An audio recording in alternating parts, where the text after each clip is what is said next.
talk about how can you create avatar on your Reddit app. We're going to figure out this solution or know how you can do that in your app. So all you have to do, you just go above this photo, click on it here. So when you click on this photo, it's going to show for you a list like this. Then all you have to do now, you just click here on settings. So when you click on settings, it's going to take you to this list here. Then all you have to do now, you just click here on style avatar.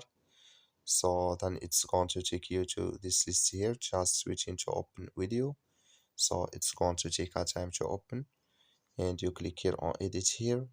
So when you click here on edit, it's going to take you to this list. Then here can you create your avatar here. Here if you want to click here on tops here, and here can you choose it, or bottoms here.